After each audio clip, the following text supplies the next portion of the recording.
კლინიკებს ინტენსიურად მიმართავენ გრიპით ინფიცირებულების დაავადებათა კონტროლის ეროვნული ცენტრი თებერვალში ვირუსების კიდევ უფრო მატებას ვარაუდობს. ეგრეთ წოდებულ მეორე ტალღამდე ექიმები მოსახლეობას რეკომენდაციებს აძლევენ და განსაკუთრებული სიფრთხილისკენ ასაკოვან ადამიანებს, მცირეწლოვნებს და ორსულებს მოუწოდებენ.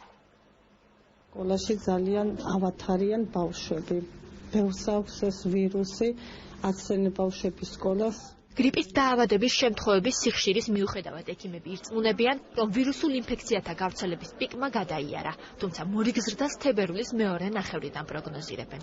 ერთი პიკი ჰქონდა უკვე რაღაც ცოტა მატება იყო დეკემბერში, 50 კვირაში და შემდეგი ალბათ თებერვლის მეორე ნახევარში გვექნება მატება, ოღონდ ესეთი ზომიერი მატება იქნება.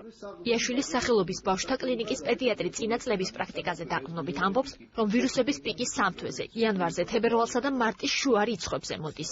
ივანე ჩხაიძის თქმით, ეს ის პერიოდებია, როცა შემთხვევების მატებაა მოსალოდნელი. რისკის ჯგუფს წარმოადგენენ ბავშვები 6 თვიდან 59 თვემდე ასაკის და ყველა ის ადამიანი, რომელსაც აქვს ქრონიკული დაავადება. ქრონიკული დაავადებების შემთხვევაში გრიპით ვირუსის ავადობა ყოველთვის ამძიმებს მდგომარეობას.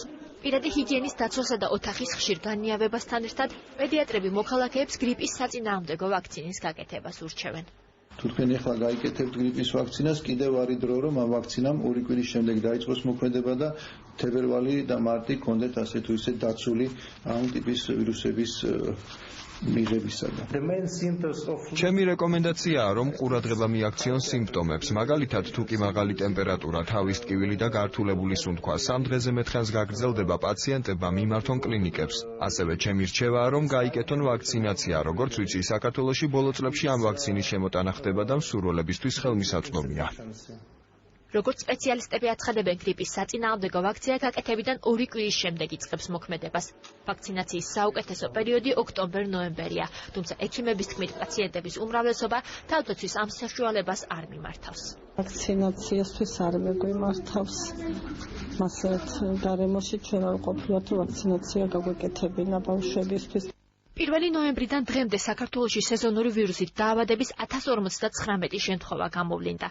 აქედან 528 პაციენტის ჰოსპიტალიზაცია გახდა საჭირო. ამ სეზონზე გრიპის გართულების შედეგად გარდაცვალების არც ერთი შემთხვევა არ დაფიქსირებულა.